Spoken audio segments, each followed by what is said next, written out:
Hello everyone, this is part 9 of What If Naruto Trains Seriously, and I hope you guys enjoy this video and to like, to subscribe, to share, and check out the playlist, to see more comment down below. Now let's start the intro. They call me a god. They call me a god. They call me a god. Join my membership, the perks are great. It's in the description. It was early in the morning and Naruto was walking through the streets of Konoha, glad that he had gotten up early so he could enjoy the peace and quiet before people started waking up. As he walked he looked around the nearly deserted streets. The sun had only just risen a minute ago, so only a few shopkeepers were up and about, prepping their stores for the day. Naruto turned his attention back to where he was going, picking up the pace a little bit so he could get there sooner.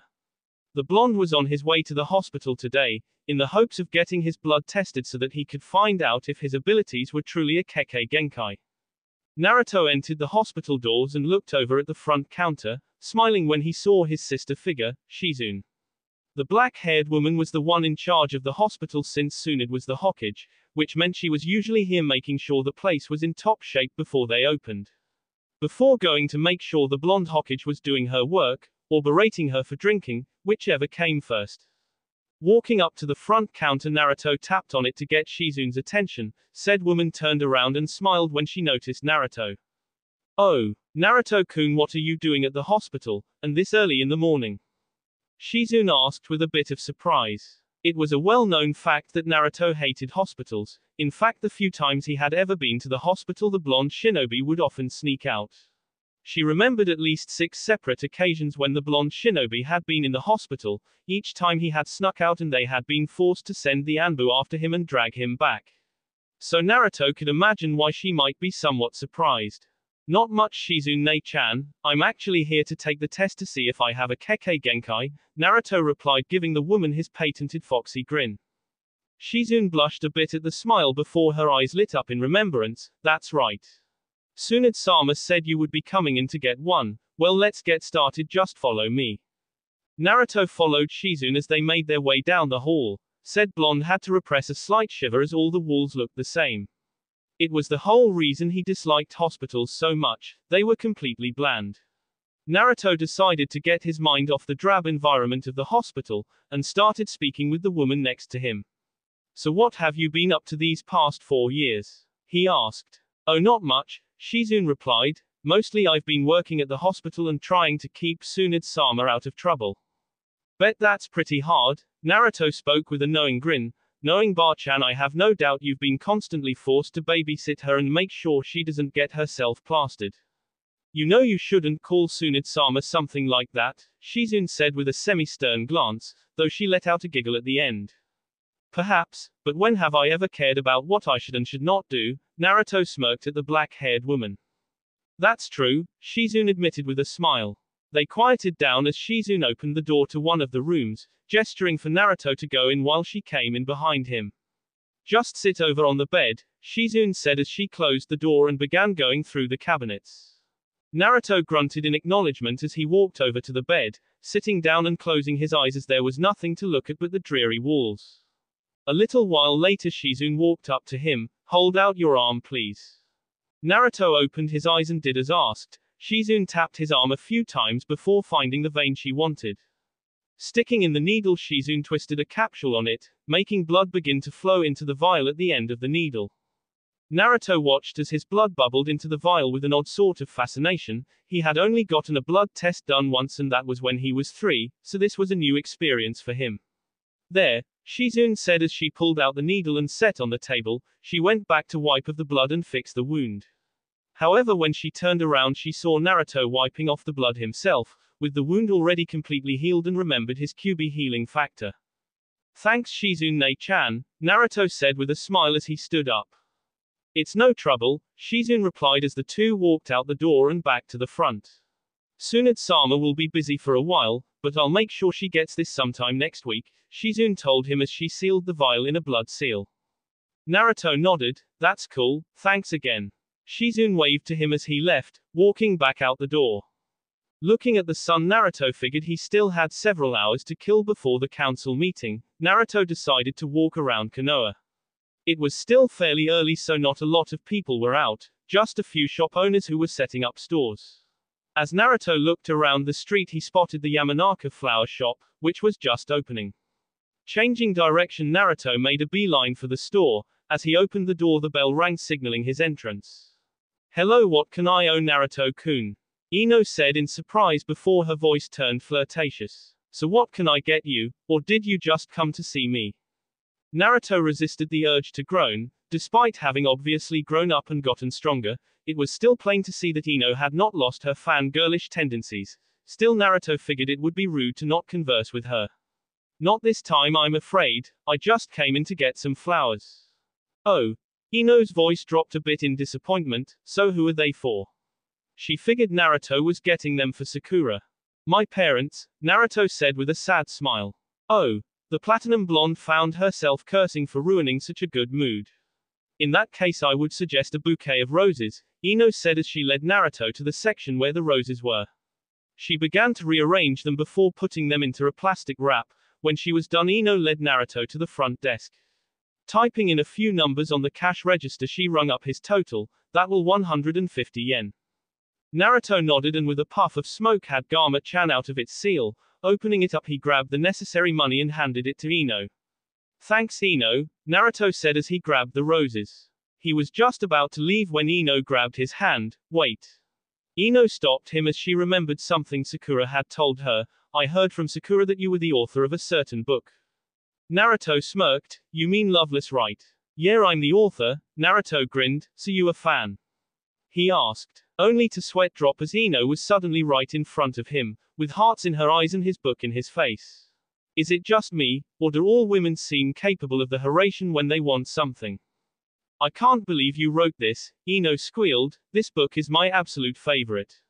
The beauty of your words and the deep meanings behind them are all so breathtaking." She held the book out to him. "Can you sign my book?" Naruto smiled. "Sure." He grabbed the book and pen she had, signing it for her before handing it back. "Thanks for the flowers, Ino," Naruto said as he threw a wave over his shoulder. He never noticed the gleam in Ino's eyes as he left. Yugao placed the single flower she had next to the memorial stone. Standing back up, she looked at the one name that had meant the world to her. Hayate. It had been well known to the ninja population that the two had been dating. She and Hayate had been together since they were genin. However, what had not been as well known was that she and Hayate had actually been engaged for nearly 6 months before the invasion of Konoha struck. They had been nearing the final stages of planning out their wedding, when Hayate had been killed by a wind blade, taking him from her life, and leaving the woman feeling completely empty. Ever since then she had been lost. Her entire life seemed to revolve around her fellow swordsman. Now that he was gone, she had felt as if she was just ghosting through life, without really living. Her friends, of course, had tried to help to the best of their abilities, trying to get her out of the apartment she had shared with Hayate. Taking her out on the town in the hopes she would at least smile. They had even tried to hook her up with another man. However, none of it had worked. She could not bear the thought of leaving the place she and Hayate had shared so many memories. She rarely ever went out with her friends anymore except to drink. Usually Yugao was doing some kind of S-class mission or in the hospital after said mission went wrong. And no one else could ever fill the void that Hayate's death had caused. A part of that may have been her fault, but she really did not feel like moving on. It felt like she would be betraying Hayate's memory. "Excuse me, miss, do you mind if I stay here?" Yugao's eyes widened in surprise as she twirled around. When her gaze landed on the figure, her eyes widened even more. "Why, Yondaime-sama?" Yugao spoke in shock, finding herself staring into the blue eyes of who she assumed was the Yondaime Hokage. Naruto was about to correct her when he found his gaze traveling along the woman. She was definitely beautiful, with long purple hair that had 2 large bangs falling over her shoulder and several smaller bangs covering her face. Her eyes were a dark brown, which contrasted nicely with her pale milky skin. She had a heart-shaped face, with small yet pouty pink lips and a small nose. She was wearing the Anbu attire for female kunoichi, which did nothing to hide her amazing figure. Nice well-rounded and firm hips, a narrow waist, and luscious mid to high C-cup chest.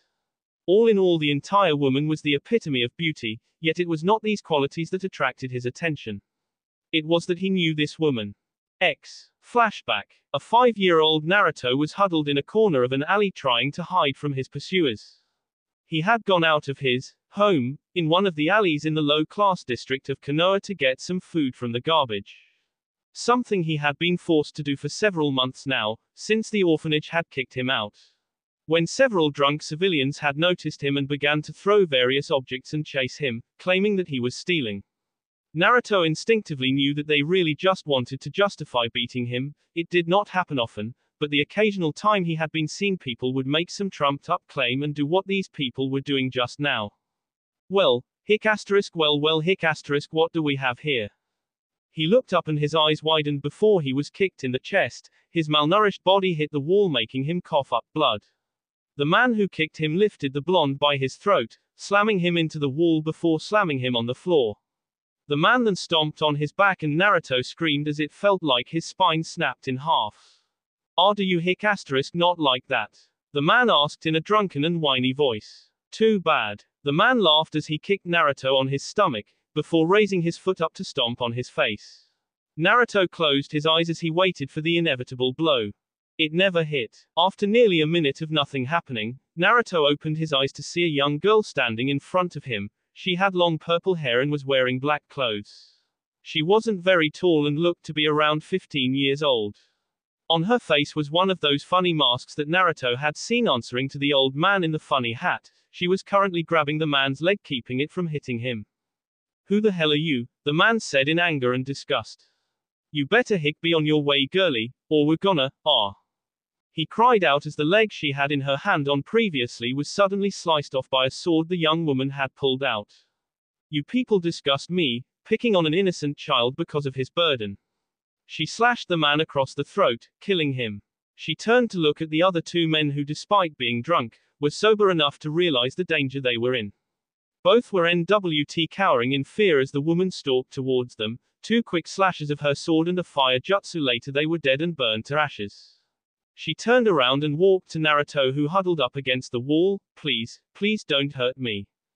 The woman winced at the pitiful tone in the boy's voice. She kneeled down next to him and took off her mask, revealing grayish-brown eyes and a heart-shaped face. Don't worry, little one, I'm not gonna hurt you. She stretched out her arms. Naruto looked at her for a full minute with eyes that were surprisingly piercing. Finally he moved from his hiding spot. She noticed that he was limping and in obvious pain, despite the fact that she could see the fox healing the boy's injuries.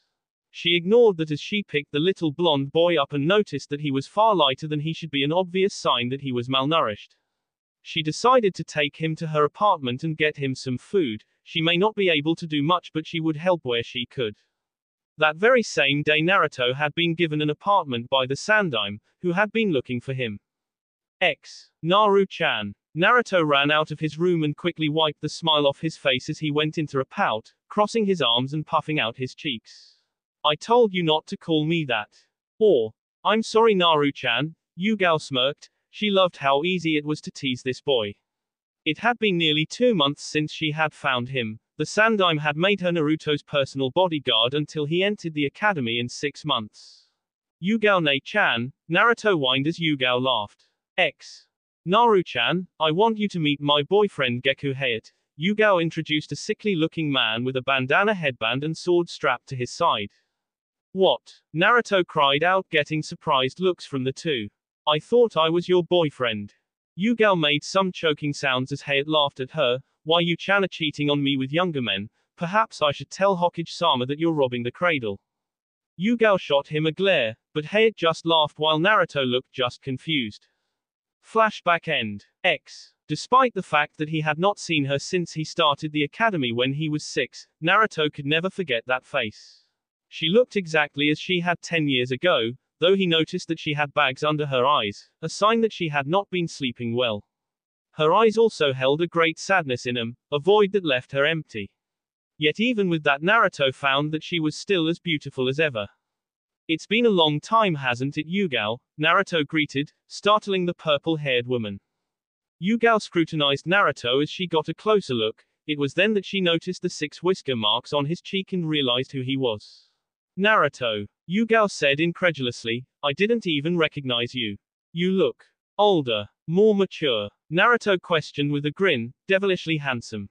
Despite her sadness, Yugao managed to crack a small smile. You certainly have grown. Her smile soon turned into a frown as her thoughts went back to Hayate.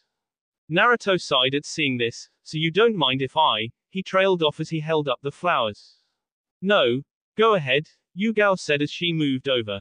Naruto nodded in thanks as he walked up to the memorial stone, placing the bouquet next to it before he stood up.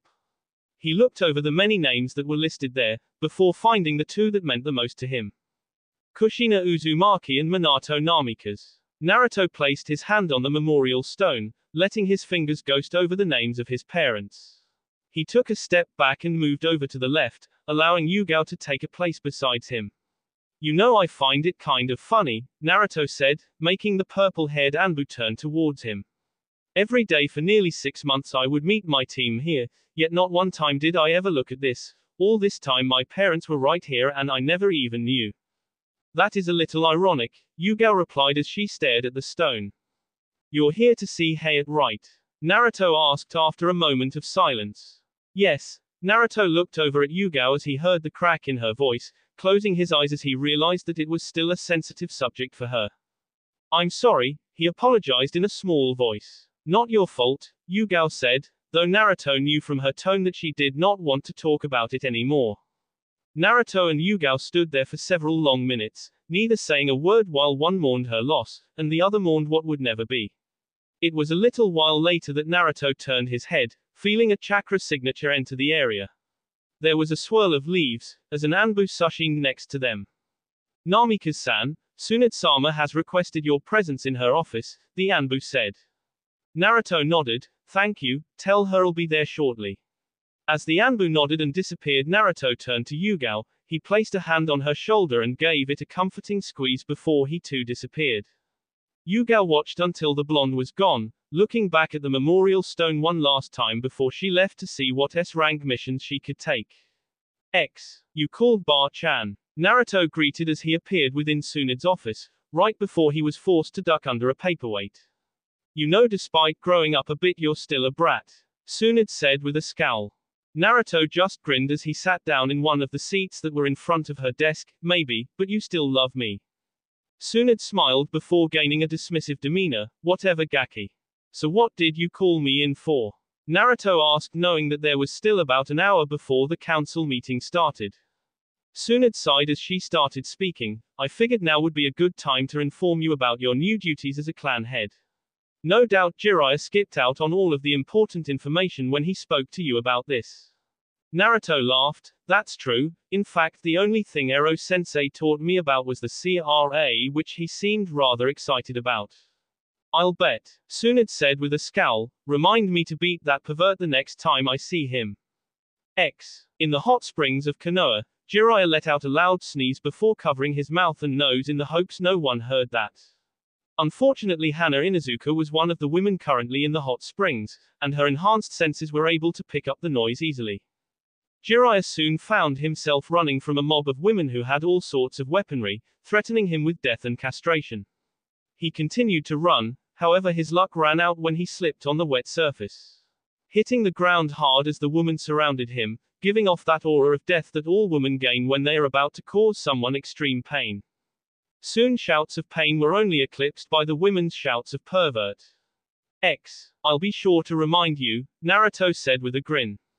Tsunade smirked at him before getting into an explanation as to what his duties as a clan head would be. Most of what he had to do was fairly simple. As a part of a clan, he was a member of the council, which helped the Hokage rule over Konoha and set up new laws and policies. It was also important for him to set an example for the citizens to follow, though that made him wonder why clans like the Hyuga clan seemed to walk around with a 10-foot pole shoved up their ass. She also discussed several laws about the clans, most of which were centered around a clan's rights to privacy. This would keep the council out of his business, in theory anyway, since he had no doubt they would at least make an attempt to get into his affairs. Also, I am not sure whether or not you know this, however, a clan is supposed to have something special about them that helps strengthen the village, Tsunade said. You mean besides a Kekkei Genkai? Asked Naruto in unmasked curiosity. Tsunade nodded. Yes, each clan has something besides their bloodline that helps contribute to Konoha. otherwise your father's name would have never been given clan status. The Hyuga clan, for example, holds great political power, and is well known for the diplomats and influence outside the village. The Inuzuka clan is a well-known tracker clan. They usually end up teaming up with the Aburame and Hyuga clans for this. They also own all the vets. The Aburame clan is likewise a tracker clan, but they are also well known for a lot of their shinobi spending several years within the Anbu. The Akamaiki clan is responsible for the demolitions corps, while the Yamanaka clans are well known for their interrogation skills and have several members who work I&T. And the Nara clan has always been charged with creating evacuation drills and counter-attacks during times of war. Naruto nodded as he listened to what Tsunade was telling him. So I need to find something that will help the village.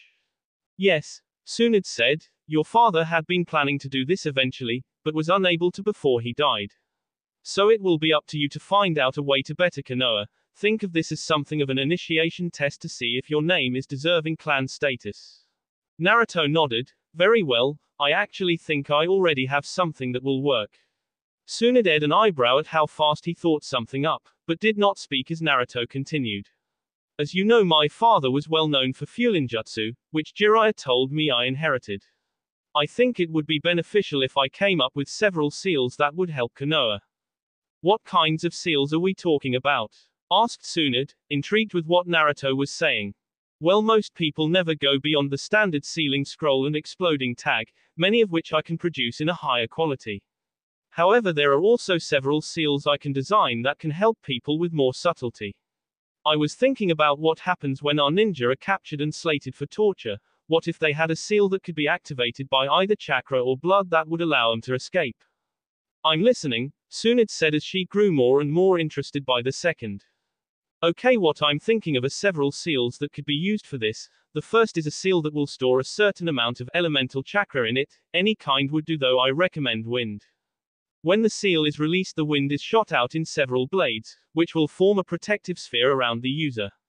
I can make similar things such as a firewall, a water sword, earth spikes, or charge the body with electricity to increase speed and power. With wind it will allow him or her to cut through wires and even people if they get too close, though the downside is they become a walking target for their opposing element. Tsunade continued to listen to Naruto with interest. Some of the ideas he came up with were amazing. While they each had small weaknesses, it did not really matter. If you were captured most of the time, it meant you were as good as dead. This would actually give their shinobi a chance to escape, and even a small chance was better than no chance at all. Those are some pretty good ideas, Tsunade told him. I suggest you speak to some of the ninja stores and show them your seals once they're made. We can also present them to the council. This should get them off your back for the most part. Tsunade looked over at the clock. Speaking of the council, it's about time we headed out. Naruto nodded as he got up, with Tsunade following suit. The council chamber was currently a bustle of activity as the members waited for the last two people to come in for the meeting. There was an air of excitement in the room that had not been there for a while. This was due to the fact that Naruto was going to become the new head of the Namikaze clan. Many of the members of the council were eagerly awaiting this, having made plans to acquire the power that his clan held. Though most of this came from the civilian side of the council, who hoped to force Naruto into several arranged marriages. The elders were also another group who wanted to take the Namikaze clan's power for themselves, something they had desired to do since Minato had been named Hokage and his name was given clan status. The elders always held a strong dislike for the blonde man, who had stripped the council of almost all its power during his short tenure of Hokage. They had always felt that Minato had been nothing more than a young upstart, trying to get rid of them when only they deserved the power to control Konoha. After all, they had been protecting this country long before Minato had even been born. Now that man's son was going to take his father's seat as clan head, which they personally thought was a ridiculous notion. Not only because the boy was the Jinchuriki for the Kyuubi, but also because they felt he, like his father, did not deserve any of the power that came with being the head of a clan. Danzo in particular was weary of letting the boy get such power and influence in Konoha, unlike his two cohorts who, while intelligent, were also arrogant in their beliefs of their own superiority. Danzo knew that if the boy was anything like his father, it would be hard to gain the Namikaze clan's power. However, he was still fairly confident that he could turn everything in his favor, so that the roots of Konoha could flourish. On the other side of the table sat the clan heads, the only people who were not thinking of ways to gain the blonde's power. In the seat right next to the Hokages was none other than Hiashi Hyuga, the head of the Hyuga clan, which was currently the largest clan in Konoha. Hiashi was a man who, despite his cold demeanor, always put his clan and Konoha first, even when it went against his own beliefs.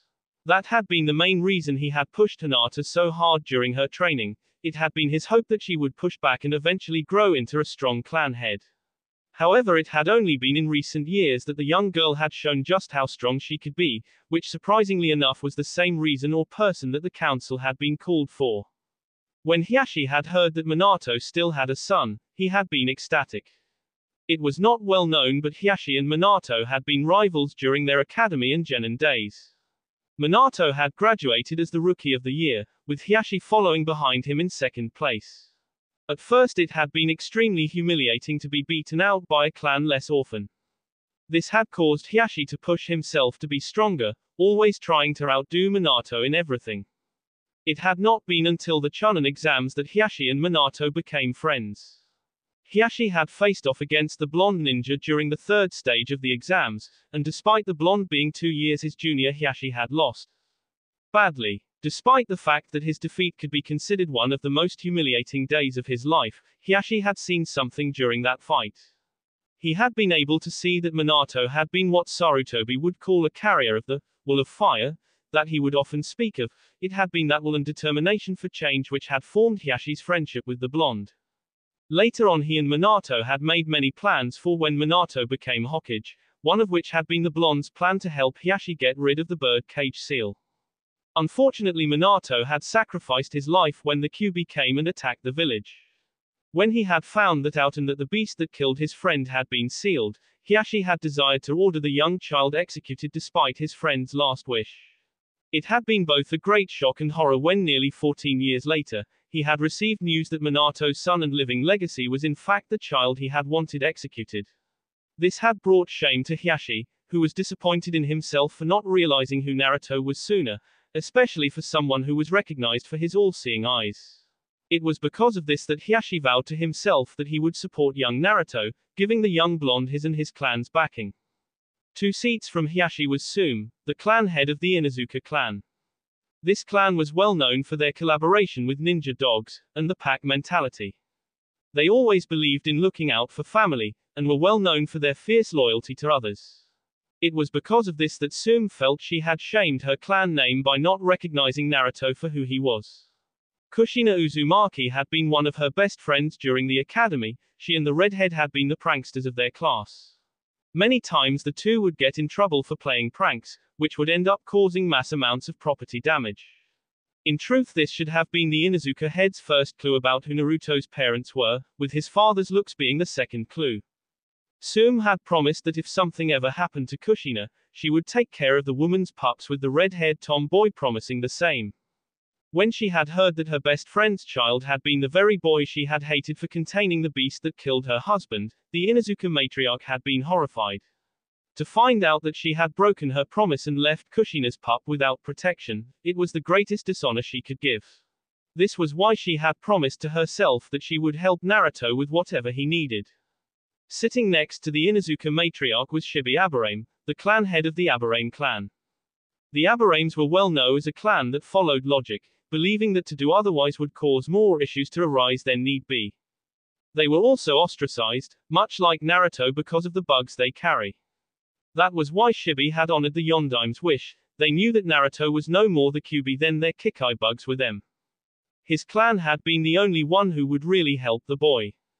It was not as much as he would have liked, since his clan was small and could not look after the boy all the time. But the first few birthdays that Naruto had after starting the academy, Shibi had made sure that one Aburame was there to watch him. It had proved to be a good idea, as during the young boy's birthday many people would get drunk to the point that their logical processes would not work. The end result was a drunken mob who would try to go after Naruto. Thankfully his clan had always been able to stop that by draining the mobs of their chakra before they could do anything. When he had heard the news that Naruto was in fact the son of one of the few shinobi who had received his clan's respect, it had never made him so thankful for honoring said man's last wish. The last in the lineup were the members of the Yamanaka, Nara and Akamaki clans, who were well known for the powerful teamwork. These three were Inoiki, Shikaku and Chusa, and they had been known as the Ina Shikacho Trio, due to the teamwork they used during the Third Great Shinobi War. These three all had very different views on what they felt should have been done with Naruto. Shikaku, who was the most intelligent of all of them, was more than smart enough to realize that Naruto was just a boy.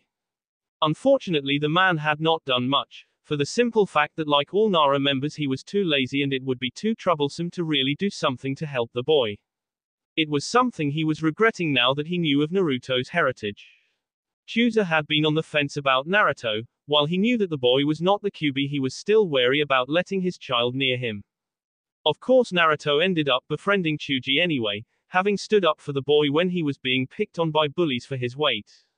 That had probably been the turning point for Chusa, but he had still not really done anything to help the boy, something he was now regretting.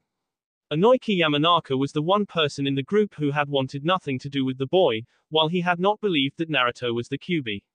He had still been wary of him and had told his daughter to stay as far away from him as possible. Now that he knew of the blonde's heritage, he was coming to regret his decision. It was 15 minutes after everyone else had entered the council chamber that the doors opened again, and in walked the last two people they were waiting for. The first was easily recognized as Tsunade Senju, the Godime Hokage and last of the Senju clan. However, it was the second figure that had caught everyone's attention, and ended up shocking those in the council chamber. Standing before them was what many could only feel was the Yondaime reborn. The young man looked like an exact replica of his father. Even the way the blonde teen moved was akin to his father. Each step he took spoke of a man who had great confidence in himself.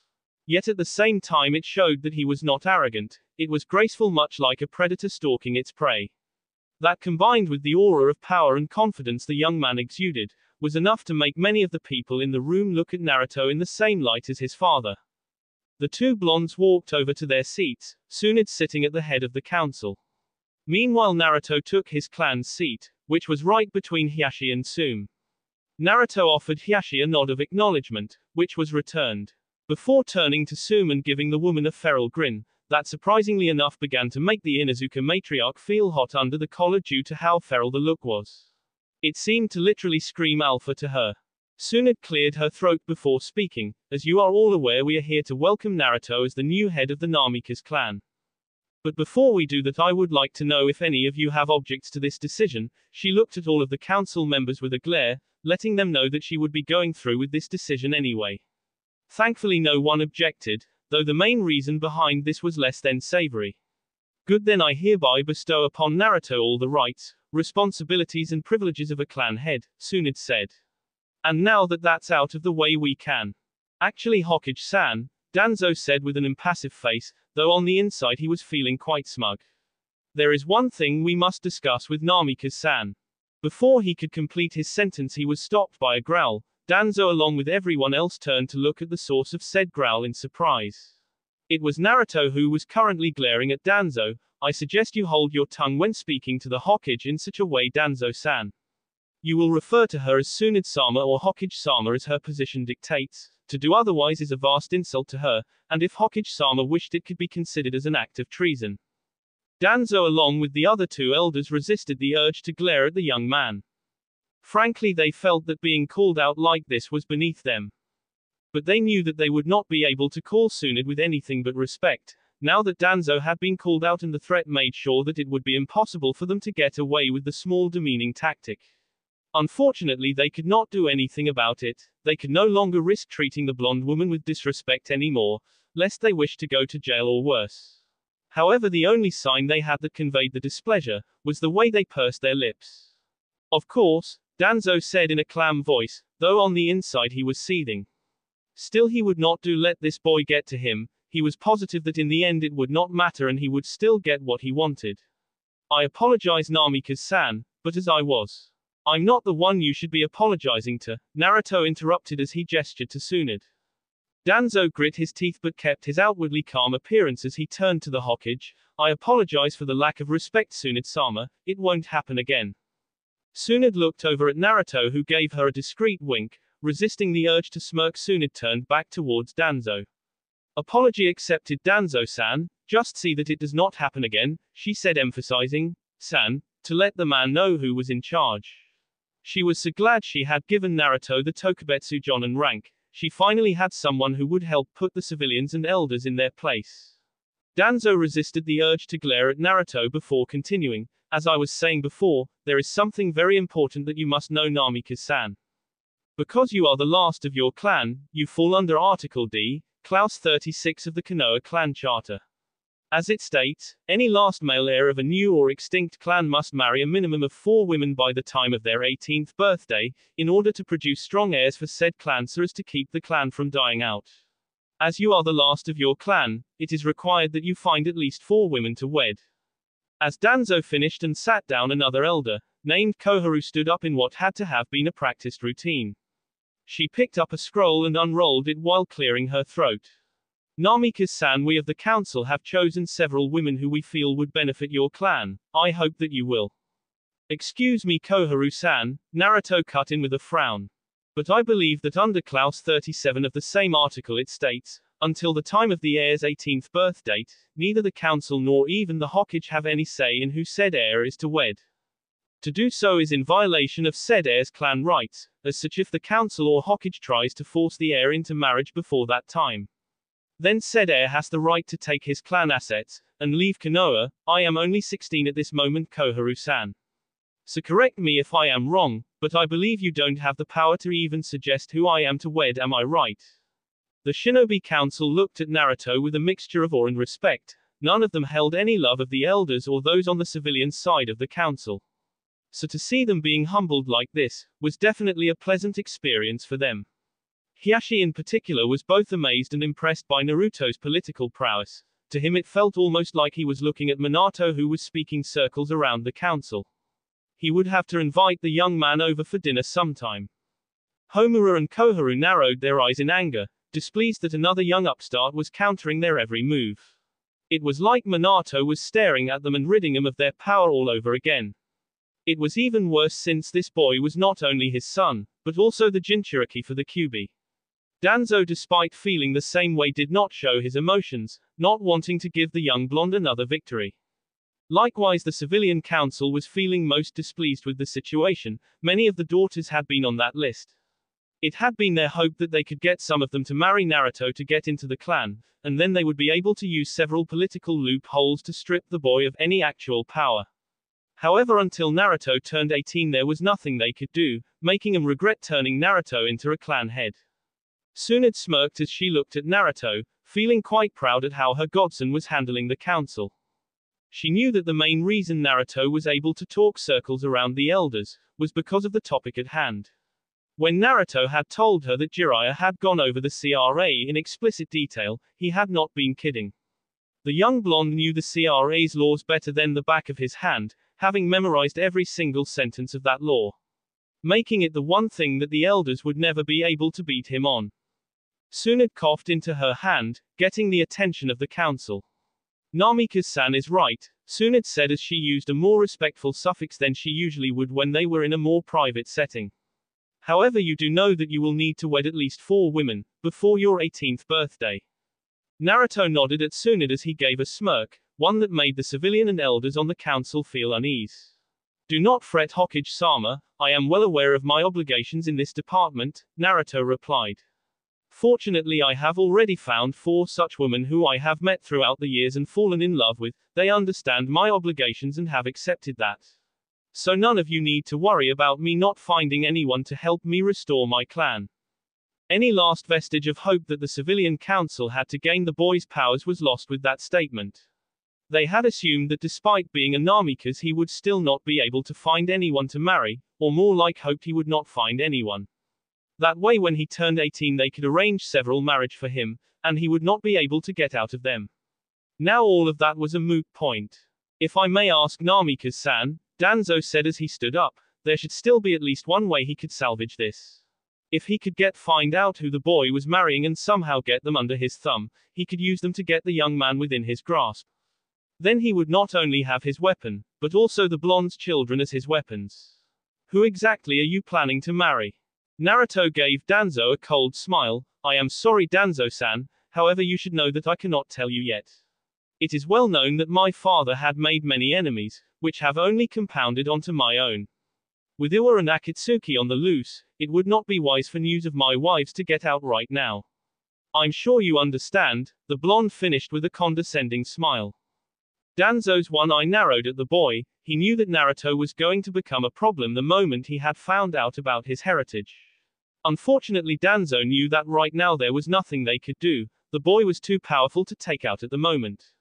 However, Danzo was patient. He would wait until the time was right, then he would strike. However, not all of the people in this room were smart enough to keep their mouths shut, as one of the council members proved when he stood up and glared at Naruto. So what? You don't trust us? Shouted the member of the civilian council, a man who went by the name of Denbei Shojuko. Said man pointed at Naruto. I see how it is. You think that just because you're in some clan that you're better than everyone else. You think that you can do whatever you want. Denbei had always been known for his insatiable greed, even among the council, as well as his hatred of Naruto. It was actually because of this man that Naruto had been unable to buy even the bare necessities in Konoha, such as food and clothing. Since Denbei owned more than half of the shops in Konoha, and had gotten Naruto blacklisted by the others through political loopholes and threats. Soon the man's rant began to degrade even more than what it already was. The only reason you even have that seat is because of your father. It doesn't matter anyway, you don't deserve that seat. You're nothing more than a demon. An illegitimate child from some whore that the Yondaime ed, and got pregnant. I bet you that. The man's words died in his throat as the air around the room dropped nearly 60 degrees in temperature. The people in the room actually began to clatter their teeth together as the cold seeped in. Accompanying this was an absolutely dreadful feeling. It was not like an intense blast of killing intent. No, it was far more subtle than that. Too many, it felt as if the Shinigami himself had entered the room and death was touching them. The source of this feeling was none other than Naruto Uzumaki Namikaze, who was looking at the now freezing Denbei with a deceptively calm face. Tell me, Counselor-san, do you have any family? Naruto asked in a conversational tone, as if merely talking about the weather. Denbei and everyone else shivered at the deceptively casual tone, but he steeled himself as he would not let the demon upstage him. Why are you going to kill them? Denbei asked with a sneer. Naruto gave the man a cold smile. Not at all, I was merely curious. The counselor scoffed. No, I don't have a family. You should know since you're the one who killed them. Naruto raised an eyebrow but did not comment on the man's stupidity. Instead he turned to Tsunade. Hokage-sama, is the third law still in effect? Well yes, Tsunade answered in an unsure tone. Good. Naruto said before turning back to Denbei. It's too bad you don't have a family. Otherwise I might have let you live. Before the man could even open his mouth, Naruto threw one of his Hiraishin kunai, before disappearing and reappearing right next to the man in a flash of yellow, with a Rasengan in hand. Naruto plunged the sphere right into the man's head, making it explode and shower gore on all of the civilian council members. Many of the civilians went wide-eyed, as they began to shake in fear from seeing all of the gore, and more than a few were unable to hold in their lunches. The few who were not as affected were shaking like a leaf in the wind, as they stared at Naruto, who was eyeing them all with a cold expression. Said shinobi was walking behind the civilians, forcing them to turn in order to look at him. While he spun the tri-pronged kunai in his hand in a lazy fashion. I seem to be finding myself very disappointed with the stupidity of this council, Naruto started in a near-lazy drawl. Many of the council wanted to protest, but the odd feeling of death that had come to them stopped their tongues cold. Meanwhile, Naruto continued on, headless to their problems. After the number of times I had protected Konoha, I would have thought you would have all realized by now that I am not the Kyuubi. I am no more the Kyuubi than a sealing scroll is the kunai that's been sealed into it. However, if I was the Kyuubi, then don't you think that provoking me as you have for the first 12 years of my life might not have been the best choice? If I really was the Kyuubi, then all of you would be dead by now for what you put me through. He paused here as he made his way to the center of the chamber, letting many of the counselors think on what he had just said. In truth, many had to wonder about that. It was true after all. If Naruto had really been the Kyuubi, then Konoha would have most likely been destroyed long ago. When Naruto got to the center of the chamber, he continued, however, what bothers me more than your treatment of me is the way you claim to hail my father as one of your greatest ninja, and yet you continue to show such blatant disrespect. My father not only gave his own life, but the life of his own son so that all of you could be safe. He sacrificed everything for you. And all he asked in return was that his child be treated as a hero. And yet you took that request and stomped on it, treating the child like he was less than dirt, hailing the father and damning the son. Naruto closed his eyes and took a deep breath. If my father were alive right now, he would be ashamed of you. In fact, I'm almost positive that he is rolling in his grave right now. Naruto locked eyes with each and every member of the council, with eyes that were so dead even Itachi would shiver. I want each and every one of you to consider this. Would you have treated your own child the way I was treated if they had been used for the sealing instead of me? With his piece said, Naruto went back over to his seat, sitting down with a soft sigh. Many on the council looked at him with varied emotions. Those on the shinobi side were looking at him with awe and respect. But many were also looking at him in shame, knowing that they were just as guilty as the civilian side for not being there for the boy. The civilians were looking at Naruto with a mixture of contemplation and some even in shame, though only time would tell how they were truly going to take it. Tsunade closed her mouth as she got over her own shock. I agree with Namika-san. I am disappointed in how he has been treated throughout the years. I hope this will be a lesson for all of you. Tsunade paused for a moment before deciding that a subject change was needed. Now that this is out of the way, I would like to discuss the renewing of our trade agreement with Nami no Kuni. And would the Anbu please take that body away? Naruto gave a heavy sigh as he sat on the couch in the Hokage's office. Man, that was hard. Really? Tsunade asked with a raised eyebrow as she went over behind her desk. I thought you did really good. Maybe, Naruto said as Tsunade sat down next to him with a bottle of sake and 2 sauces in hand. My bar-chan, drinking on the job are we? Naruto smirked at her. For shame. Shut up, Gaki, Tsunade said as she poured some sake into the sauces before taking one of them. With all the paperwork and crap I have to do, I think I deserve a drink every now and then. Naruto gave a small chuckle as he grabbed the other saucer, sipping some of the sake and letting it burn down his throat.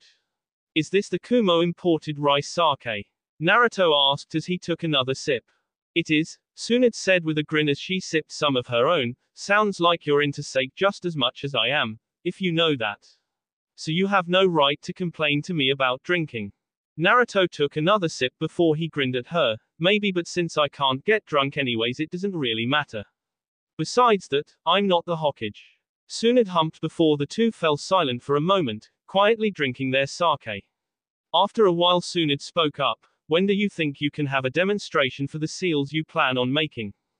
Naruto frowned in thought as he poured himself some more sake. Well, the first thing I have to do is find a store that specializes in ninja wear. I'm thinking of going to the Higurashi weapons store since I know Tenten. After that I'll schedule the demonstration.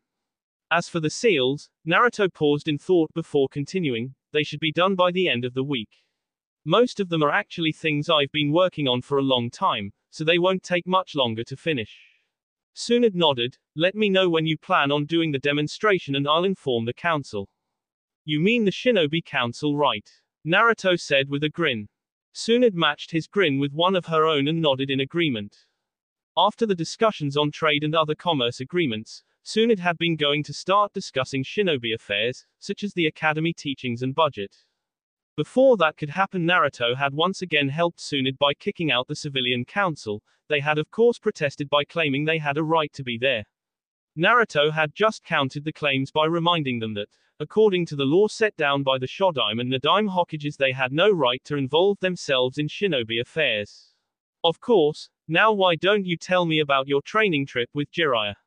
Tsunade asked. Well, Naruto said with a smile as the two spent the rest of the time drinking sake, while Naruto told Tsunade stories of all the pranks he had pulled on the perverted Sennin. The next morning Naruto was up bright and early again. After he finished his training regime and eating a healthy breakfast, the blonde decided to go see if he could meet Tenten and her dad. Naruto walked through the streets of Konoha, as he watched the people getting ready for the day. It was still early in the morning, so only a few people were up, allowing Naruto to just walk around and enjoy the quiet. Naruto made his way over to the Higurashi weapons store, opening the door which sounded with a chime. He looked over at the cash register and saw Tenten, sitting on a stool and reading a magazine of some kind. Most likely a weapons magazine of some kind, thought Naruto with a smile as he walked over and tapped on the desk. Good morning, Tenten. Tenten looked up at Naruto and a blush quickly spread across her face. Good morning, Naruto-kun. How are you doing? Tenten asked. Naruto gave the girl a smile. Not bad, I can't complain at least. What about you? Oh, I've been good, Tenten said as she squirmed in her seat a bit. Saram, how can I help you today? Actually, I was wondering if your dad was in, Naruto said as he tilted his head to the side. Tenten was just about to respond when a gruff voice did it for her. He is in. Naruto and Tenten turned their head to the stairs, and saw a man with messy brown hair walking down. He was of decent height, being at about 5 feet 9 inches and had a fairly bulky build. His eyes were a brown color much like Tenten's, giving Naruto the clue that this was her father. The blonde noticed that the man walked with a slight limp, denoting that he had received some kind of injury to his heel. This, as well as the general aura the man had, led Naruto to assume that he had been a shinobi at one point in his life. Naruto bowed to the man. It's a pleasure to meet you, sir. I know who you are, Tenten's father chuckled. It's almost impossible not to with your reputation. And don't call me sir, I hate that respect crap. Naruto gave a grin as he scratched the back of his head, amusing the man who had seen that same expression on Minato's face many times in the past. I'm Kenshi Higurashi, Kenshi introduced himself as he held out a hand. Naruto smiled as he took it. Nice to meet you. Likewise, I was wondering when I would see you in my shop, Kenshi said. So is there anything I could do for you? Actually, I was wondering if there was something I could do for you, Naruto said, getting two raised eyebrows from Tenten and Kenshi. Oh, and what is it that you can do for us? Kenshi with his curiosity piqued. I can see that you guys sell things like standard sealing scrolls and exploding tags, however, like most stores, you guys don't have much else in the way of seals. I am currently in the process of creating several seals that will help Konoha. Naruto looked at the two of them. I am sure you know that a clan needs to find some way to contribute to the village in some way, Kenshi-san. Kenshi nodded. Yes, I am well aware of that. I take it this is your way to do that. Yes, Naruto nodded. I was hoping to have a demonstration at the end of the week. As you are the only shinobi store I know of that is run by a shinobi, I wanted to have you there. What makes you think I'm a shinobi? Kenshi asked. If this boy, no man, he corrected himself. If this man was anything like Minato, then he would be able to give him an accurate dissertation of why he thought Kenshi was a shinobi. When you were walking down, I noticed you have a slight limp. By the slight movements your leg makes, I would say that the wound was caused by a sword to the heel. Wounds like that are not something civilians get and escape whoever gave it to them to alive, meaning you had to have been in combat at one point. Aside from that, Naruto shrugged, your general aura is the same as anyone who has ever been a serious ninja at one point in their life. He's just like his father, Kenshi thought with a smile. That's a pretty good deduction, and you were right about the leg. So why is it that you feel it matters whether a store is shinobi owned or not? Because that makes this shop far more popular than the other stores, since you have ninja experience and know what they would want. Naruto answered. I see, Kenshi said with a nod, because I have first-hand knowledge on what ninja want and the ability to forge custom weapons based on that knowledge, more ninja come to my store. If I were to endorse your seals, they would sell that much more, am I right? At Naruto's nod, Kenshi continued, this will also give you more of a profit in the end too, since more people will. No, Kenshi and Tenten looked at Naruto as he spoke, I'm not doing this for any monetary gain. You can keep any money you make, I have more than enough thanks to my book, I am simply doing this to help Konoha. Kenshi blinked in surprise for several moments before he grinned, you really are Minato's kid, aren't you? Naruto smiled, so I've been told. Well, alright, I'll come to this demonstration of yours, and if your stuff is any good we'll start selling them the moment it's ready for the market.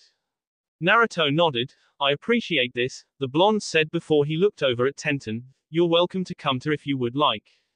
Tenten blinked for a moment before blushing, thanks, I think I will. She looked back up for a moment and tilted her head, so what book were you talking about? Naruto looked at her with an odd expression before smiling. He reached into his pouch and pulled out Loveless. I'm the author of this book, Naruto said with a grin, only to sweat drop when Tenten appeared in front of him with a copy of the book in her hand. I swear to Kami, it's like these girls have a pocket dimension, where they can just pull anything out of it magically. This is my favorite book, can you sign it for me? Tenten asked as he once again saw what he had taken to calling the Sutabushi no Jutsu, Starry-Eye Jutsu. Naruto shrugged before grabbing the book and signing it for her. After that he gave the two a goodbye before heading home. Naruto groaned in relief as the warm water from the shower hit his form, loosening the tensed-up muscles in his back and shoulders. Today had been a hectic day for him, even more so than yesterday when he was in his first council meeting. After he had left the Higurashi weapons store, Naruto had gone into another council meeting, where he had been forced to sit through several merchants discussing a trade agreement between Konoha and Tsuchi no Kuni, which had almost made the blonde clan head fall asleep.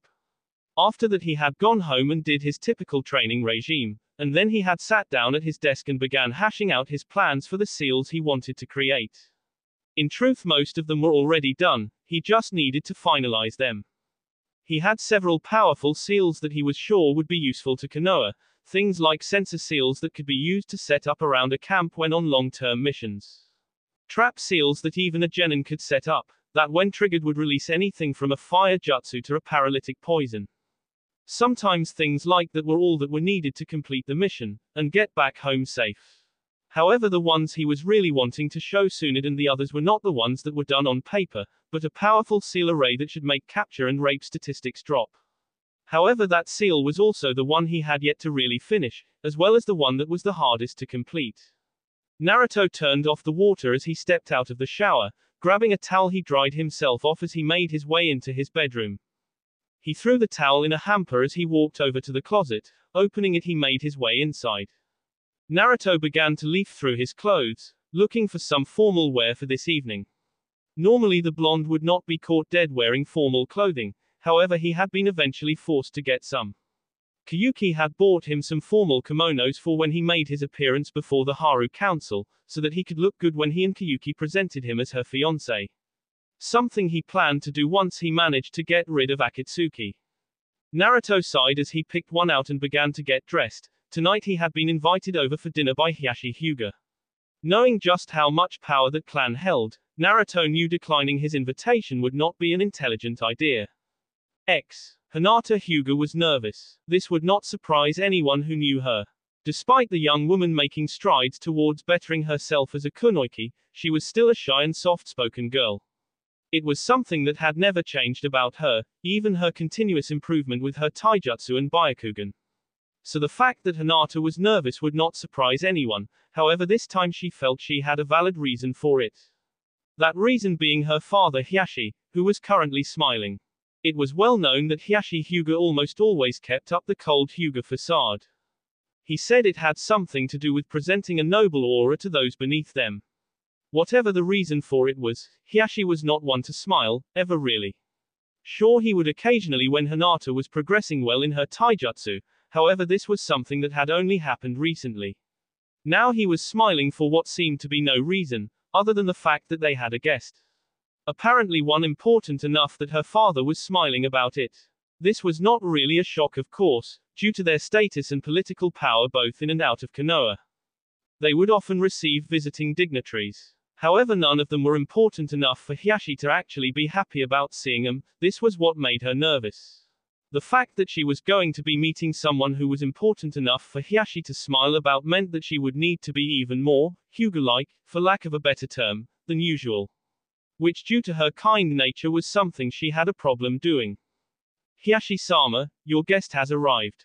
The three Hyugas at the dinner table looked up to see one of the branch members standing over by the entrance. Thank you, send him in please, Hiyashi said as he stood up to greet his guest. The branch member bowed before leaving to get the guest. Hinata smoothed the hem of her kimono, which was a lavender color to match her eyes. The kimono had floral designs on it, and was tied together with a dark violet obi. Unlike her normal clothes, the formal wear she had on did nothing to hide her figure. Something she was very self-conscious about, which was of course why she always wore that large baggy overcoat.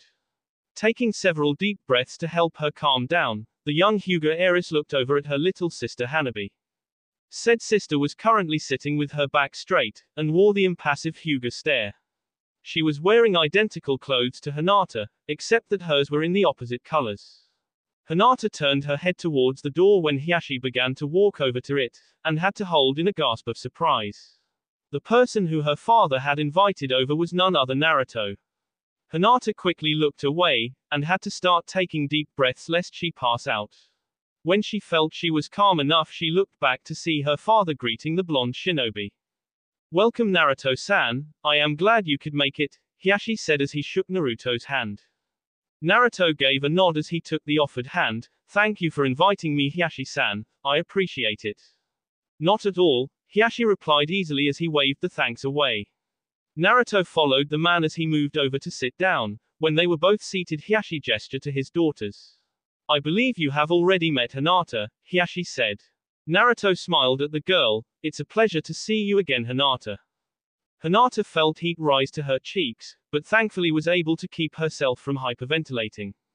It's good to see you as well Naruto Keikun," Hinata said as she grabbed the folds of her kimono in an effort to keep from poking her fingers. "And this is my youngest daughter Hanabi," Hiyashi introduced as he gestured to a little girl who looked a lot like Hinata, except she had what Naruto had dubbed the "I'm a Hyuga so I must act like I'm constipated" look.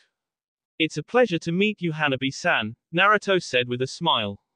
Despite the girl's cold look, Naruto was able to notice the slight blush that crossed the girl's cheeks. "You're the one who beat Neji-ni-san in the Chunin exams," Hanabi said in an accusing tone. Naruto looked at the girl with an odd expression for a second. "Yes, that is true that I beat Neji." "How did you do that?" Hanabi asked. "Neji-ni-san is the Hyuga clan prodigy, there's no way you could beat him." Naruto frowned at the girl. It seems that she was much more of the stereotypical Hyuga than the members he had met. Of course he had only known Hinata and Neji had been similar to her before Naruto had removed the stick in his ass. Naruto continued to look at the girl before shrugging. "I was able to beat him because unlike him I had something to fight for." Hanabi tilted her head at the cryptic answer. "Something to fight for? Like what?" Naruto smiled. "Well, at the time my reason was to dispel Neji's delusional belief that fate controlled everything. He had to understand that there is only one fate we all share, and that is death, but how we get there and the choices we make before we die are our own." "Wise words," Hiyashi said. "You sound just like your father." Naruto looked over at Hiyashi. "You knew my father well, I take it." "I knew him quite well," Hiyashi said with a very small and nostalgic smile. "I was in the same class that your father had been in at the academy. He had been the rookie of the year, and became something of my rival." "I see," Naruto said as he remembered his own rivalry with Sasuke, before the fool went to play with a pedophile anyway. Naruto looked at the Hyuga head with a mischievous expression. "So if you were his rival, did he call you team as well?" Naruto asked in an innocent voice. Hinata and Hanabi looked at Naruto in shock, while Hiyashi made several choking noises. "And no, he didn't," Hiyashi said as he was able to get himself under control. He paused for a moment before sighing. "However, your mother did." If the two Hyuga heirs had been startled by Naruto's comment, then they nearly jumped out of their skin when Naruto started to laugh loudly. Hanabi more than Hinata was shocked by the commoner behavior the blonde man seemed to have. It made her wonder why her father had invited him over in the first place. Naruto's laugh soon became wheezes as he tried to get his breath back under control. Oh, Naruto sighed as he stopped laughing. He looked over at Hiyashi and shook his head. "You know, I can somehow see my mother doing that." Hiyashi gave an imperceptible smirk. "I could imagine, you are a lot like her in many ways." Naruto chuckled. "I think I'll take that as a compliment." "Of course," Hiyashi said, "though you do seem to have more of your father's personality now. I admit to being quite impressed with how you handled the elders during your first council meeting." Naruto smiled as the two of them talked back and forth, trading conversation between one subject or another. Naruto knew this was a standard political process that people who wanted something from you did, and he knew Hiyashi wanted something. While he was sure the man's desire to repent for not helping him when he was younger was genuine, Naruto also knew that Hiyashi would not invite him over for that reason alone. However, he continued to play along with the man, knowing that there was a time to be blunt and a time to use finesse. So Naruto spoke with the man, and occasionally tried to add Hinata and Hanabi into the conversation so they did not feel left out. Their conversation quieted down as the food came. Naruto was surprised when he was served a side of ramen with his food. It seemed that even Hiyashi knew of his ramen addiction, which was actually kind of funny since ramen was not his favorite food. Well, most ramen was not. His favorite food was the ramen they served at Ichiraku's, but there was a reason for that. Tsuki and Ayami had been the first two people to ever treat him as a human other than Sarutobi and Yugao, so the blonde had often gone there when he did not want to be glared at, or overcharged for food. They had also given him several free bowls of ramen, making the place even better in his eyes. It was not long after going there that ramen had become his comfort food. After they had eaten, Naruto figured it was time to see what Hiyashi wanted. I believe you wanted to speak to me about something. Hiyashi smirked ever so slightly. Yes, I did. We can go to my office for our discussion. Naruto stood up, as did Hiyashi. He turned to look over at the two girls. I'll see you later, Hinata-chan. Hanabi-chan. Naruto smirked at seeing the younger girl scowl. Though he also noticed her blush as well. During the course of the conversation he had taken a liking to teasing the younger heiress. He felt the girl was far too uptight for her own good, so he had taken it upon himself to remove the stick, as it were, from her proverbial ass. Of course he knew this would be a little harder than Neji. After all, he could not beat the shit out of her like he did Neji. Still, that would just make it more of a challenge. As Naruto walked down the halls with Hiyashi, the blonde decided to get a layout of the estate. Unlike his father's house, the Hyuga estate was made in the purely traditional Japanese style. The building was centered around a Zen garden, filled with trees and a koi pond with a bridge over it. Doors were lined up along the wall facing the garden, leading to any number of rooms that were used for various purposes.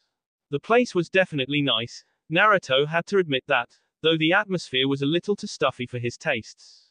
They finally stopped in front of a door. Hiyashi opened it as he gestured for Naruto to enter. As soon as they were both inside, Hiyashi closed the door and set up a silencing seal, before moving over to a seating area with red padded cushions on the ground.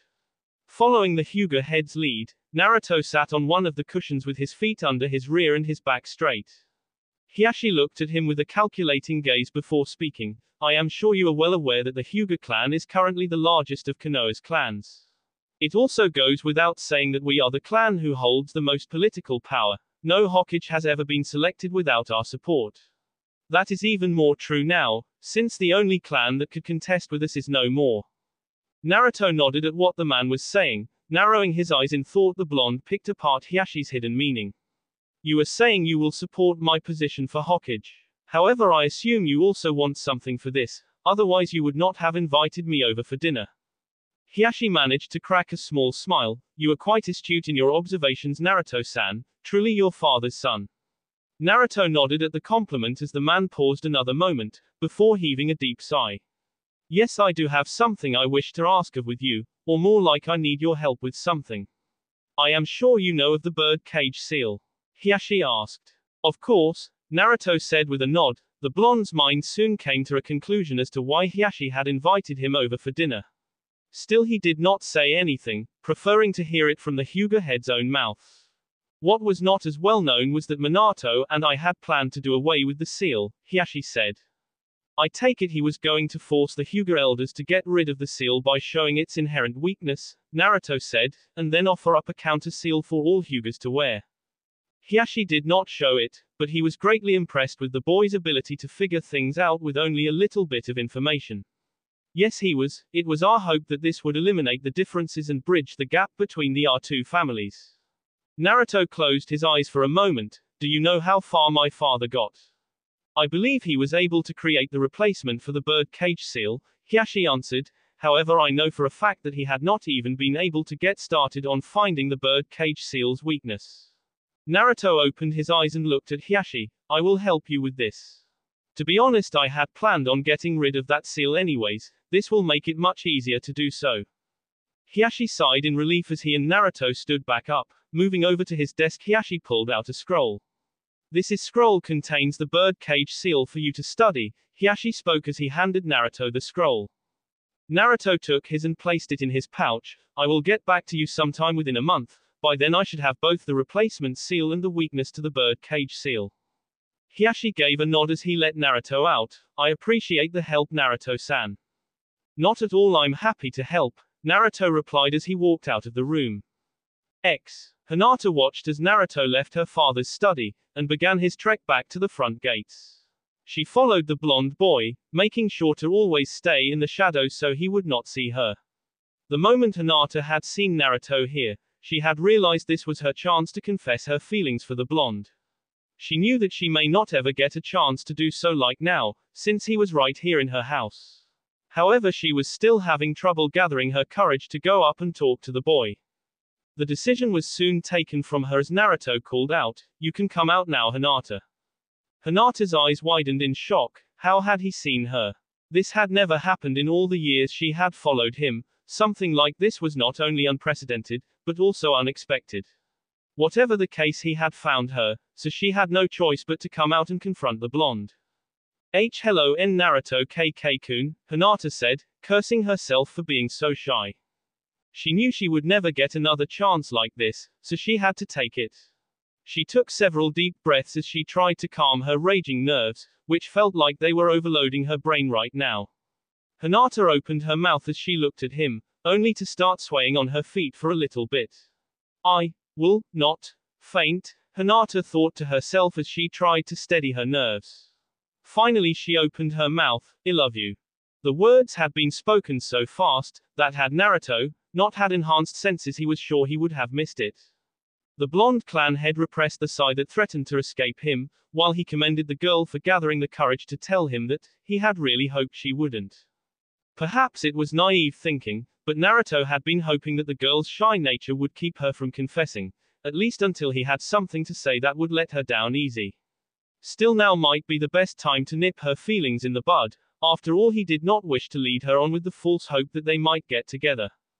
"Hinata, you are a very kind, beautiful and compassionate kunoichi," Naruto said, knowing that what he said next would break her heart. "However, I don't have any romantic feelings for you, I'm sorry." "What?" Hinata asked as if she had not heard him. It took a few seconds for the words to register, but when they did, tears started to form at the corner of her eyes. "You mean, you don't?" She couldn't believe it. She had worked so hard to tell him, only for him not to have the same feelings for her. "No," Naruto said in a soft voice, "I don't." But, Hinata's mouth was unable to work properly, not that it mattered anyway as she spun around and took off. Naruto sighed as he chased after her, knowing that if he did not reason with her, things would not end well. He doggedly followed the lavender-eyed girl, who was dodging and weaving in an effort to lose him. However, Naruto was far faster and more agile than she was, and soon caught up. He grabbed her arm to keep her from moving. "Let go of me," Hinata shouted as she yanked on her arm. "Not until you listen to me," Naruto replied in a calm voice. "I don't want to hear it. Let go." Realizing she would not be able to get away like this, Hinata turned around and attempted to juke and strike Naruto. Said blonde was surprised that Hinata would go this far, but thanks to his enhanced reflexes was able to avoid the strike. He quickly wrapped Hinata in a bear hug, keeping her arms pinned to her sides so she could not use them. Though the girl continued to struggle and even tried to juke him with her feet, however she soon began to tire. Eventually the girl sagged into him as she started to cry, sighing. Naruto just let her do so until she calmed down. "Why?" the girl asked, with her voice muffled by his kimono. "Why don't you love me? Why won't you love me?" "Because you don't love me," Naruto stated, causing Hinata's head to snap up so fast, the blonde thought it would break. "How could you say that?" Hinata asked, completely unaware that she had not stuttered. "I've always loved you. Ever since the academy. You gave me strength and courage. I only saw what you wanted to see," Naruto interrupted her. "You saw the side of me that was loud, obnoxious and was not afraid to scream about how he would be Hokage at the top of his lungs. You were so fixated on this image of me and felt that I was something to strive for, so you put me on a pedestal. As something you would always watch from afar, but never touch, which was why you were too afraid to talk to me." "That's not true at all." Hinata shook her head. "I saw you as something I wanted to be. Something to strive for. Which is what you do when you place someone on a pedestal," Naruto interrupted in a soft voice. "Hinata, what you saw was not me, not all of me anyway. You saw the parts of me that you wanted, because that side of me was everything you were not. You felt that if you could just be near me, then maybe you would gain some of my strength. Am I right?" Hinata gave a hesitant nod, since that was true. Ever since she had seen his loud and proud attitude, she had begun to admire the boy. She had taken to following him, because just watching the blonde had given her strength to go on. He was what she felt she wanted to be, she wanted the courage he would show even when the world had tried to stomp on that courage. That never give up attitude, that's what she wanted to have for herself. That's exactly what I mean, that's not real love. You wanted me to be your strength, your courage, to be able to lift you up when you could not do it yourself. Naruto shook his head. What you have to understand is that by trying to use me for your strength, you end up weakening your own. Hinata's eyes widened as what Naruto said began to sink in. What do you mean? Hinata, I can give you no more strength than a soldier pill can give you chakra. Yes, you may gain a temporary boost by relying on me. But in the end it's only a passing feeling and can never give you the strength you are looking for. What would happen if you were on a mission that went bad? All of your comrades were incapacitated and you were the only one capable of protecting them and completing the mission. What would you do if I wasn't there to give you that pick me up? If you had to rely on your own strength to carry on, only you had been relying so much on me that your own strength failed. Hinata looked at Naruto with wide eyes as his words were tossed around in her head. It was painful to admit, but she realized he was right. All this time she had been trying to rely on Naruto instead of herself. Even when he was gone, her thoughts were on the blonde. It was like he had become some drug or a crutch, as he said. Because truthfully all she had been trying to do was emulate the blonde in front of her. It was enough to make her feel sick. I really am weak, Hinata muttered as tears formed in her eyes again. You are not weak, Hinata, Naruto said in a firm voice, as he placed his hands on the girl's shoulders.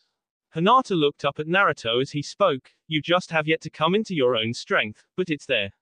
However, you need to find the right reasons to gain that strength, which are not to impress a boy. What are your reasons? Hinata asked, hoping that if she knew the reasons of someone else, she could try to find out her own. At first my reason was simply because I wanted to be acknowledged. It was stupid, but that was why I tried so hard.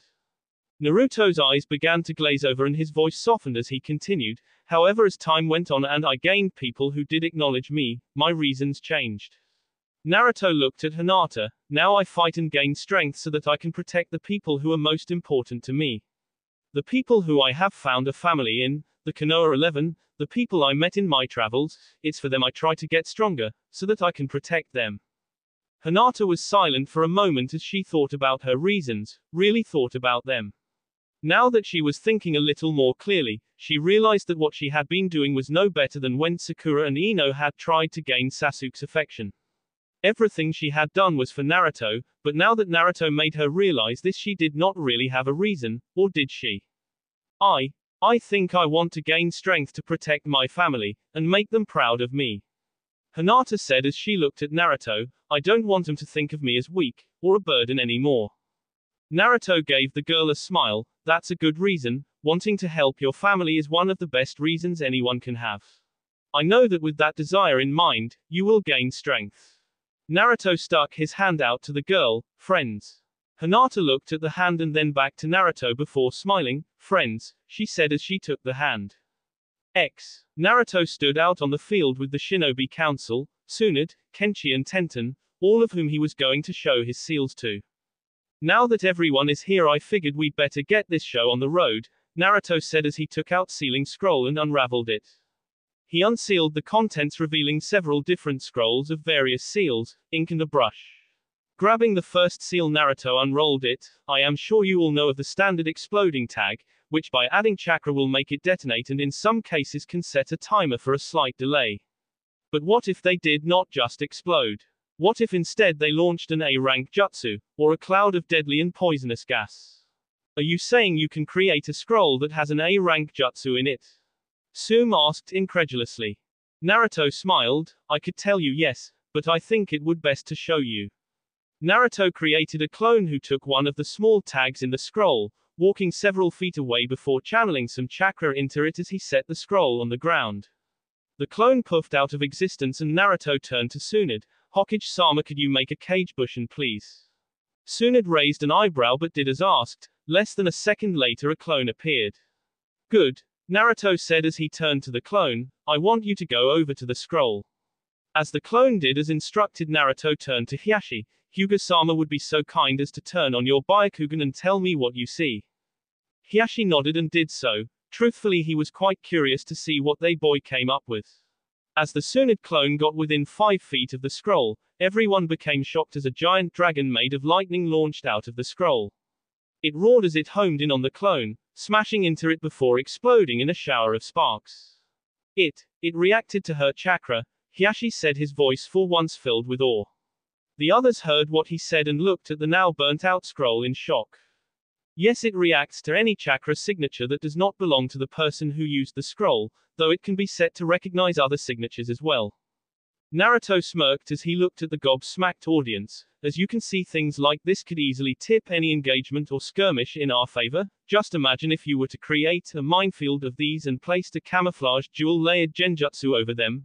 An enemy comes within 5 feet of it and they suddenly find themselves within a barrage of ranked techniques. Naruto left them to imagine the potential of his strategy for a while. Once they got over their awe, he began showing them some of his other seals, with each one being more impressive than the last.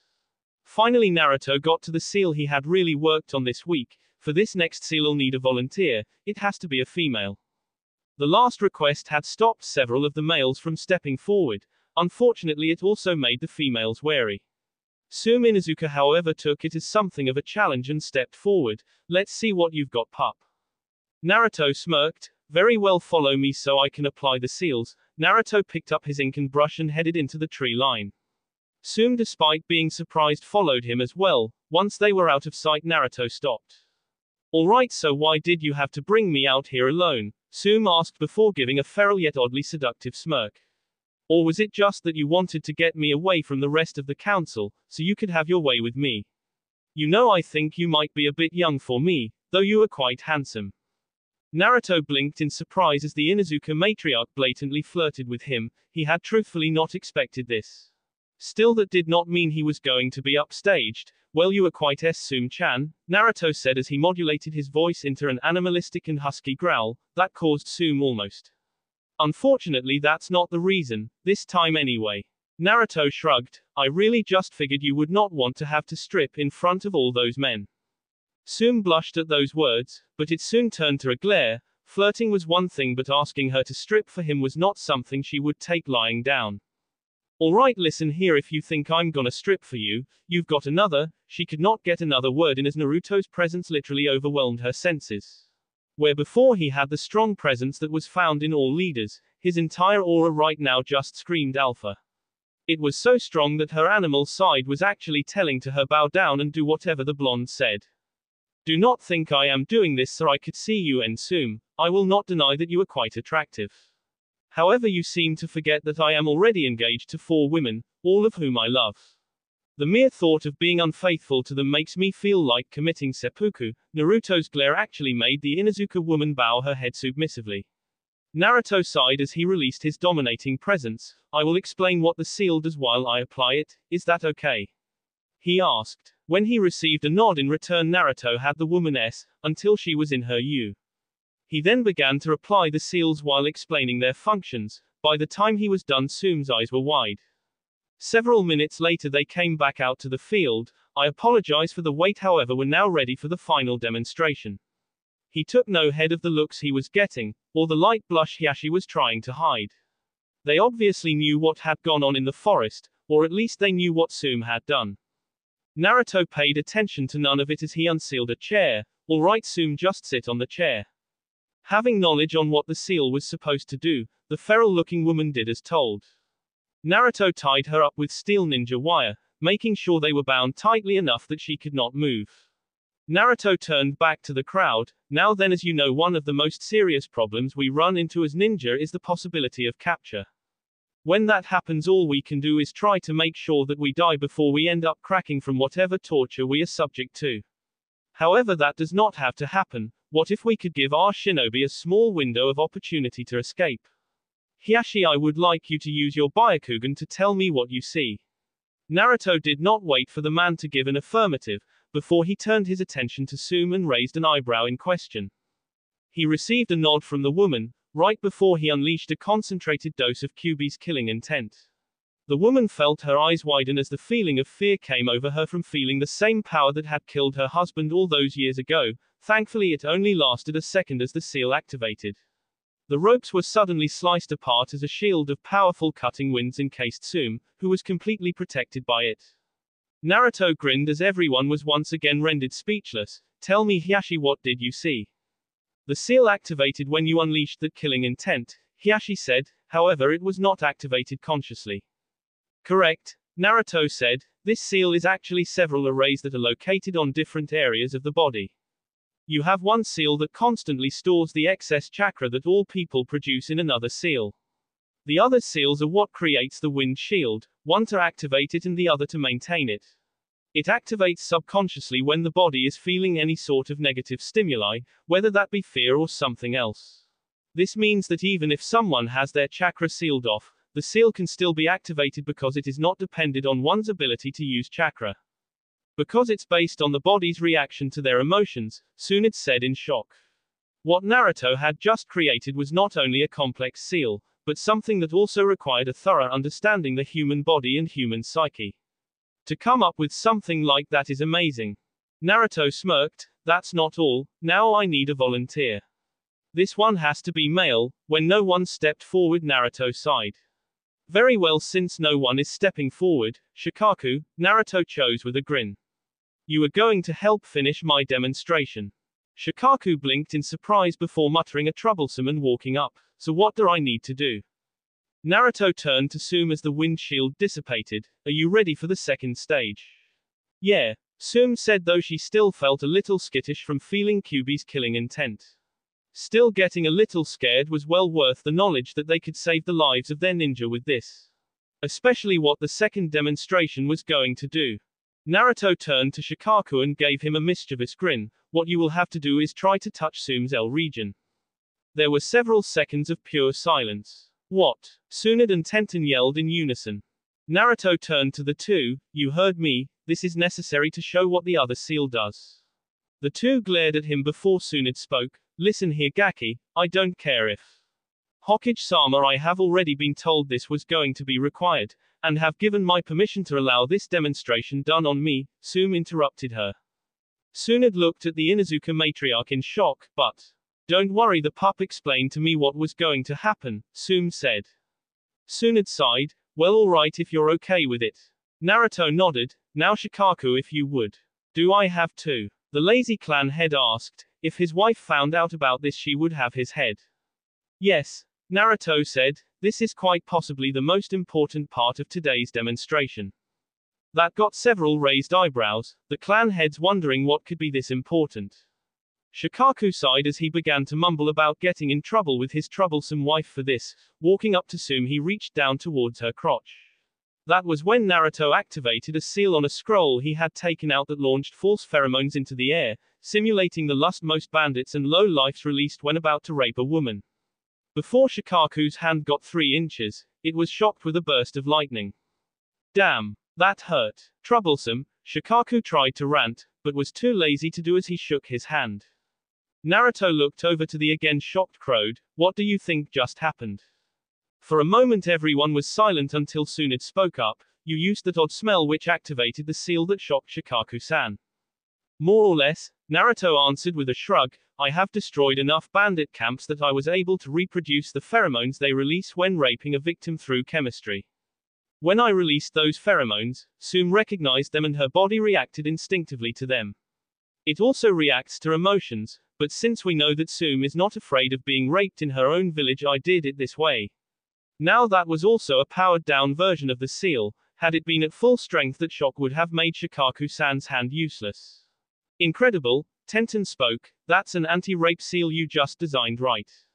Naruto nodded. Yes, the seal was something I thought of to help decrease kunoichi rape statistics. Every kunoichi fears being raped. When their body responds to that fear, the seal activates, and whoever was about to touch them now has a useless hand. Same could be said if they used other, more intimate parts. Now combine that with the escape seal, which can also be used on a male, and we now have a way to give our ninja a better chance at escaping physical harm and traumatizing experiences. How long does the seal last? Asked Inoiki. It depends on how much chakra is stored in the storage seal. Naruto replied, it can hold up to an A-rank jutsu, so theoretically it can last for up to an hour. The anti-rape seal likewise enough power for 10 shocks. However, the escape seal has a weakness. When used you become susceptible to fire. Still it is a better chance to escape than what they first had, Shikaku said with the others nodding in agreement. Naruto smiled as he turned to Sume. Are you okay, Sume? Naruto asked, seeing that she was a little wobbly. Of course, pup, Sume said, though the two experiences were not quite pleasant. Still, knowing this could ninja, especially kunoichis, made this well worth it. After some questions behind the mechanics of the seals, Tsunade decided it was time to wrap things up. I think we have seen more than enough to say you passed the initiation test, Tsunade said. 2 days from now we will hold the public announcement of your heritage and clan head status. Naruto nodded. Cool, now I think I'm gonna hit the shower and then hit the sack. Tsunade shook her head as Naruto walked off, before leaving with the rest of the clan heads who were speaking excitedly about the new seals. It was the day of the announcement and Naruto was looking out over the crowd of people. It looked like almost all of Konoha had come. He was standing in between Sume and Hiashi as had become custom, while Tsunade stood in front of them on the ledge where speeches were made. It was not long before Tsunade held up her hands to silence the crowd, as she began her speech. People of Konoha, I am here today to introduce, or perhaps I should say reintroduce a man whom I am sure you all know. There was a slight rumble through the crowd, as began to wonder who Tsunade was talking about. This young man has just gotten back from a training trip with my teammate, Jiraiya of the Sennin. I am sure by now you all know who I am talking about. I would like to introduce to you the new clan head of the Uzumaki Namikaze clan, Naruto Uzumaki Namikaze. Naruto smiled as Tsunade said that it had been one of their agreements. He had refused to give up his mother's name, not just because he had been an Uzumaki for so long, but also because he wanted to honor both his parents. His smile turned into a smirk as he flicked one of his Hiraishin kunai next to Tsunade, before appearing right next to her in a yellow flash. Resisting the urge to grin at the shocked gasps from the crowd at seeing the feared technique in use, Naruto raised his hand.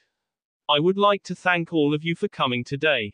I, Naruto Uzumaki Namikaze, vow that as the Uzumaki Namikaze clan head, I will do all that is within my power to protect the great tree that is Konoha. A roar swept through the crowd as the people cheered for him, praising his name and clapping enthusiastically. Naruto let them do that, knowing that what he had to say next would not make him very popular with some of the people here. Before we leave in celebration today, I would like to inform all of you of something important. Many people began to whisper, wondering what he could possibly tell them. Even Tsunade was looking at him oddly, since they had not done anything like this in the rehearsal. Naruto merely gave the woman a reassuring smile before he continued, a little over 16 years ago a great beast known as the Kyubi no Kitsune attacked our village. Many people died in an effort to stop its rampage. And just when all hope seemed lost, my father, the Yondaime Hokage, defeated the demon. Using a self-sacrificing jutsu which cost his life to slay the creature. This is the history that we are all taught. As Naruto spoke, many of the civilians and council members paled, realizing what Naruto was talking about. Many even had a hunch about where he was going. Unfortunately, due to the laws set down by the Sandaime, they could not do anything to stop it. I am going to tell you all right now that what you have been taught is a lie. Gasps were what accompanied this announcement, all of the younger generation wondering what he meant and the older feeling dread well up in the guts. And so Naruto began to tell them the truth about the Kyubi's defeat, setting in motion the action that would let him know who really respected him and who was just wanting to use him. This was the catalyst that would start Naruto's new life in Konoha, for better or worse. That will be all for this video. Be sure to like, subscribe, share, and comment down below for more videos. Goodbye.